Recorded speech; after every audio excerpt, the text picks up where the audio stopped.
Hello, good afternoon to everyone. Today I will give you some introductory information about MP Land Revenue Code 1959. As we are seeing that in MP Land Revenue Code, the first word is showing us, that is MP.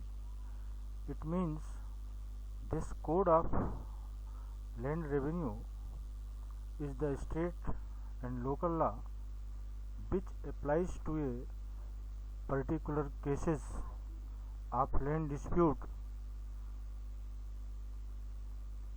in Madhya Pradesh. MP Lands Revenue Code 1959 एक ऐसा law है, एक ऐसा code है जिसका application सिर्फ मध्य प्रदेश में ही होता है। और ये जो कोड है वो स्टेट लॉ है, लोकल लॉ है। इसको स्टेट लॉ इसलिए कहते हैं कि ये कोड एमपी लेजिस्लेशन के थ्रू बनाया गया था और इसका जो एक्सटेंशन है वो सिर्फ मध्य प्रदेश में ही होता है। एक्स्ट्रा टेरिटोरियल एक्सटेंशन इस कोड का नहीं है। इस कोड का जो मेन कंटेंट्स है, जो सब्जेक्ट मैटर है जिस पर ये कोड बनाया गया है, वो कोड ऐसे डिस्प्यूट पर ही अप्लाई होगा, यानी कि जो डिस्प्यूट लैंड से रिलेटिंग हैं और जो लैंड एमपी में सिचुएटेड है, उनके सारे जो जजमेंट हैं वो सारे cases MP land revenue code के अकॉर्डिंग होंगे। एमपी लैंड्स रेवेन्यू कोड सिर्फ लैंड डिस्प्यूट पर ही एप्लीकेबल हैं और वो लैंड एमपी में सिचुएट होना चाहिए। एमपी लैंड्स रेवेन्यू कोड सिर्फ लैंड रिलेटेड डिस्प्यूट, जैसे पोजीशन को लेके डिस्प्यूट, लैंड के पार्टीशन को लेके डिस्प्यूट, लैंड रेवेन्यू के पेमेंट को लेके डिस्प्यूट, या इनके जो डिमार्केशन है, सीमा चिन्हों को लेके डिस्प्यूट, ये सारे डिस्प्यूट को डिस्पोजल करने के लिए, ऐसे डिस्प्यूट को डिसाइड करने के लिए MP land revenue code applicable होता है। This code was enacted on 15th September 1959. That means on this day the code of land revenue code received the assent of President of India. महामहिम राष्ट्रपति महोदय की इस कोड को जो ascent मिली थी, जो अप्रूवल मिला था, वो 15 सितंबर 1959 को इस कोड पर राष्ट्रपति महोदय के सिग्नेचर हुए और 2 अक्टूबर 1959 से ये पूरे मध्य प्रदेश में लागू हुआ। पूरे मध्य प्रदेश में इसका जो इन्फोर्समेंट है वो 2 अक्टूबर 1959 से हुआ। इस कोड का जो ऑब्जेक्ट है, जैसे कि इस लॉ में कोड वर्ड आया है। कोड का मतलब होता है कि एक ऐसा मॉडिफाइड लॉ जो कई एग्जिस्टिंग लॉज को कंसोलिडेट करके उसको रिफॉर्म करके एक अप टू डेट फॉर्म दिया गया हो, उसे हम कोड कहते हैं। तो एमपी लैंड्स रेवेन्यू कोड 1959 के फोर्स में आने के पहले मध्य प्रदेश में बहुत सारे लैंड रेवेन्यू कोड्स अलग अलग जगहों पे थे, उन सबको यूनिफाइड करके 1959 में कोड बना। So the main object of this code to consolidate and amend all the laws relating to land dispute and the one single uniform code should be applied in Madhya Pradesh. So the main object of this code to consolidate all laws relating to lands revenue. तो इसका primary introduction से आपको ये बात समझ लेना चाहिए कि ये जो कोड है और इसका ऑब्जेक्ट और सब्जेक्ट मैटर सिर्फ मध्य प्रदेश में सिचुएट जितनी भी लैंड हैं उन लैंड्स के डिस्प्यूट को डिसाइड करना एमपी लैंड रेवेन्यू कोड का ऑब्जेक्ट है। एमपी लैंड रेवेन्यू कोड का जो सब्जेक्ट मैटर ही वो सारी लैंड्स है जो मध्य प्रदेश में सिचुएटेड हैं। उस लैंड्स का यूज किसी भी तरह से हो, चाहे उस लैंड को कल्टीवेशन के पर्पज में यूज किया जा रहा हो, चाहे उस लैंड्स का इंडस्ट्रियल पर्पज में यूज किया जा रहा हो, चाहे रेसिडेंशियल पर्पज में उसका यूज किया जा रहा हो, बट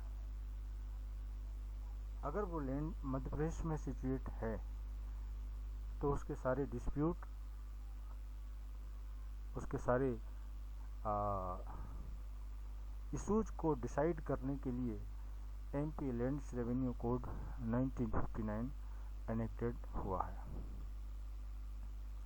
इस कोड के कुछ मेन फीचर्स हैं, जैसे इस कोड का एक मकसद है कि मध्य प्रदेश में जितनी भी लैंड सिचुएटेड हैं उस लैंड्स का असली मालिक या जो ओनरशिप है वो स्टेट को दिया गया है। स्टेट मीन्स स्टेट गवर्नमेंट को दिया गया है, मध्य प्रदेश गवर्नमेंट को दिया गया है। इसका मतलब ये है कि जो कॉन्स्टिट्यूशन के 44th अमेंडमेंट जो 1978 में पास हुआ था, उसमें राइट टू प्रॉपर्टी किसी का फंडामेंटल राइट नहीं है। इस पर्पज को ही एमपी लैंड्स रेवेन्यू कोड में प्रमोट किया गया है, एडवांस किया गया है, सो दैट कि मध्य प्रदेश में जो लैंड्स है वो भले ही किसी के पोजीशन में हो, भले ही बीआरआल हम सभी उसके मालिक हैं, ओनर हैं, बट एक्चुअल और जो मुझसे भी ग्रेटेस्ट ये जो ग्रेटर जो बेटर ओनरशिप है वो गवर्नमेंट को दिया गया है। इसलिए इसमें एमपी लैंड्स रेवेन्यू कोड में हम आगे जब सेक्शंस पर आएंगे तो लैंड रेवेन्यू कोड में एक सेक्शन है 57। उस 57 में लिखा हुआ है कि the ownership of all lands situated in Madhya Pradesh shall be vested into the hands of state, means into the hands of government। तो मध्य प्रदेश में जितनी भी लैंड सिचुएटेड हैं उनका जो ओनरशिप है वो गवर्नमेंट के पास है। इसका मतलब ये नहीं है कि जो लैंड्स हमारे पोजीशन में हैं उस लैंड्स को हम सेल नहीं कर सकते, हम उसका यूज नहीं कर सकते, ये नहीं है इसका मतलब। इसका मतलब ये है कि हमारे और आपके पास जो लैंड्स है उसका यूज आप कर सकते हो, हम कर सकते हैं, सेल कर सकते हैं, गिफ्ट कर सकते हैं, जिस तरीके से भी हम उसको ट्रांसफ़र करना चाहें कर सकते हैं।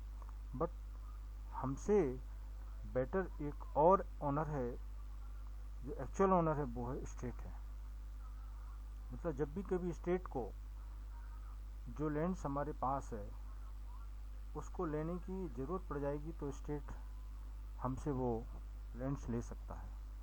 मतलब असली मालिक जो रियल ओनर है वो स्टेट है, गवर्नमेंट है। इसका एक प्रूफ ये भी है कि एमपी लैंड रेवेन्यू कोड में एक ये भी प्रोविज़न है कि मध्य प्रदेश में जितनी भी लैंड्स सिचुएटेड है उस लैंड्स पर लैंड रेवेन्यू जरूर लगेगा। मतलब all the lands situated in Madhya Pradesh shall be liable to pay the lands revenue. मतलब कितना भी कम लैंड रेवेन्यू हो बट हर एक लैंड पर लैंड्स रेवेन्यू लगेगा और उसके ओनर को लैंड रेवेन्यू सरकार को देना पड़ेगा। लैंड्स रेवेन्यू कोड का एक ये भी पर्पज है कि जो फार्मर्स हैं, जो टेन्यूर होल्डर हैं, जो किसी भी नाम से लैंड्स को होल्ड करते हैं, वो किसी भी नाम से मध्य प्रदेश में लैंड्स धारण किए हुए हैं, होल्ड किए हुए हैं, उनके राइट्स को भी डिफाइन करना, उनके राइट्स को डिटरमाइन करना एमपी लैंड्स रेवेन्यू कोड का ऑब्जेक्ट है। इसलिए समय समय पर इसमें अमेंडमेंट किए गए हैं और Madhya Pradesh lands revenue code अब तक 57 टाइम्स अमेंडेड हो चुकी है। मतलब अभी जो रिसेंट हमारा एमपी रेवेन्यू कोड अमेंड हुआ है वो 2018 में इसका अमेंडमेंट हुआ था। मतलब इसका ये है कि लैंड रेवेन्यू कोड में एक बैलेंस बनाने की कोशिश की गई है कि जहां टेन्यूर होल्डर के राइट्स प्रोटेक्ट होना चाहिए तो दूसरी तरफ टेन्यूर होल्डर के या ओनर्स के जो राइट हैं वो भी प्रिजर्व होना चाहिए। उन राइट को भी प्रोटेक्ट करना एमपी लैंड्स रेवेन्यू कोड का ऑब्जेक्ट है। एमपी लैंड्स रेवेन्यू कोड का एक ऑब्जेक्ट ये भी है और जो इसका फीचर भी है कि मध्य प्रदेश में जो भी लोग लैंड्स होल्ड किए हैं, लैंड्स धारण किए हुए हैं, भूमि को धारण किए हुए हैं, their rights should be determine. वो किसी भी नाम से लैंड्स को होल्ड किए हैं तो उन सभी की स्टेटस को यूनिफाई करना है और सबका एक नाम देना है टेन्यूर होल्डर या भूमि स्वामी। बिकॉज ऑफ दिस के प्रायर टू 1959 के पहले मध्य प्रदेश में अलग अलग जगहों पर डिफरेंट नाम से लोग लैंड होल्ड करते थे। कहीं पर लोग 55-45 के नाम से जाने जाते थे जो लैंड होल्ड करते थे। कहीं पर मौरूसी कृषक के नाम से लैंड होल्ड करते थे। कहीं पर टेन्यूर होल्डर, कहीं पर गवर्नमेंट लेसी या कहीं पर किसी तरह के डिफरेंट नेम से मध्य प्रदेश में लोग लैंड्स को होल्ड करते थे। तो इस लैंड्स रेवेन्यू कोड ने ये कोशिश की है कि इन सभी डिफरेंट नाम को एबॉलिश किया जाए, ख़त्म किया जाए और there should be the single name. भूमि स्वामी या टेन्यूर होल्डर के नाम से सबके राइट डिफाइन हो और उन लोगों के राइट्स भी डिफाइन हो और डिटरमाइन हो जो गवर्नमेंट से लीज पर लैंड को होल्ड करते हैं। गवर्नमेंट से लैंड जो लीज पर या पट्टे पर लेते हैं उनके भी राइट डिटरमाइन होना चाहिए, उनके राइट प्रोटेक्ट होना चाहिए। इसलिए भी इस कोड का नए सिरे से एनेक्टमेंट हुआ है। इस कोड का एक ये भी ऑब्जेक्ट रहा है कि लैंड रेवेन्यू कोड में जो एग्जीक्यूटिव ऑफिसर्स हैं, जितने भी ऑफिसर्स हैं जो एमपी लैंड्स रेवेन्यू कोड के ऑब्जेक्ट को पूरा करेंगे उनको सिविल कोड का स्टेटस देना है। It means this is also the object of enactment of MP Lands Revenue Code 1959 to confer the state of civil code on all the revenue officers appointed for the advancement of the object of this code। MP Lands Revenue Code के object को achieve करने के लिए जो भी officers इस code में appoint किए जाते हैं उन सभी ऑफिसर्स को सिविल कोड का दर्जा देना, सिविल कोड का स्टेटस इनको देना इसका ऑब्जेक्ट है। इसीलिए एमपी लैंड रेवेन्यू कोड में जितने भी ऑफिसर्स हैं वो ऑफिसर्स नायब तहसीलदार से लेके कमिश्नर तक, these all officers have been entrusted with the powers of civil code. इन सभी को सिविल कोड के पावर दिए गए हैं। ये सिविल कोड के पावर दिए जाना इसलिए भी जरूरी था कि लैंड्स डिस्प्यूट एक कोर्ट की तरह डिसाइड हों, कोर्ट के डिसीजन की तरह डिसाइड हों, इसलिए इन सभी ऑफिसर्स को कोर्ट माना गया है। और जब इन सभी रेवेन्यू ऑफिसर्स को सिविल कोड का स्टेटस मिला है तो इनको कुछ राइट्स भी होते हैं जो इस कोड ने दिए हैं। जैसे all civil court has the right to issue summon to call any witness, to order any person to produce the document which is in their possession and to take the evidence, right to entry on the disputed lands and imposition of cost on the defaulter and arrest of persons and to pass ex parte order.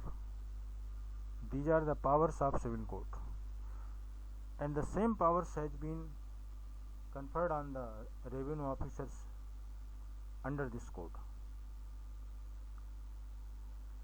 meaning thereby कि जितने भी revenue officer इस code में appoint किए जाते हैं, naib tehsildar, tehsildar, assistant collector, deputy collector, additional collector, SDO, collector, commissioner, settlement commissioner, settlement office, ये सब रेवेन्यू ऑफिसर्स ये कोर्ट हैं, ये सिविल कोर्ट हैं की तरह काम करते हैं। और सिविल कोर्ट का इनको जब स्टेटस मिला है तो इन सभी को ये पावर है कि वो किसी भी पर्सन को अपने कोर्ट में अपीयर होने के लिए समन इशू कर सकते हैं। ये किसी को भी इनके ऑर्डर को जो नहीं मानता है उसको अरेस्ट करवा सकते हैं, और किसी भी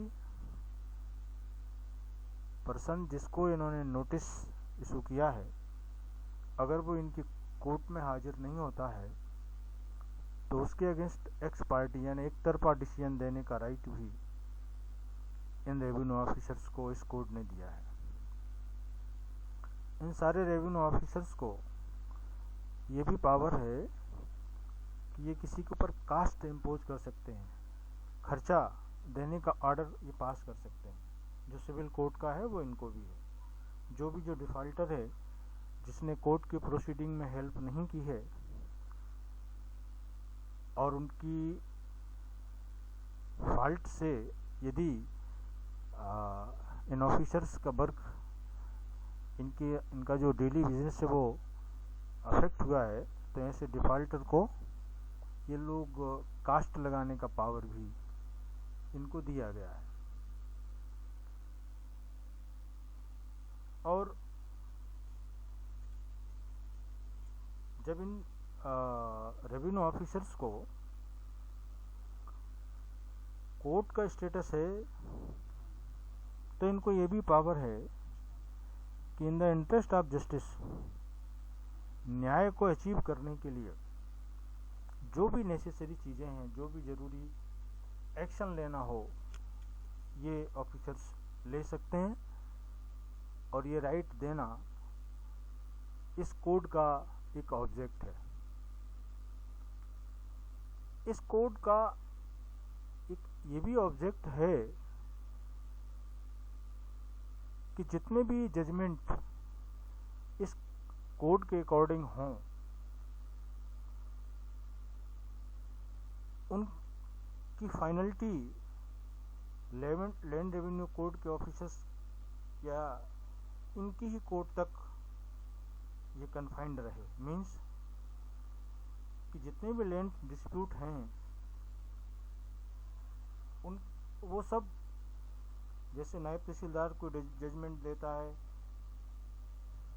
और तो फिर वो एसडीओ, कलेक्टर, कमिश्नर और लास्ट में बोर्ड ऑफ रेवेन्यू।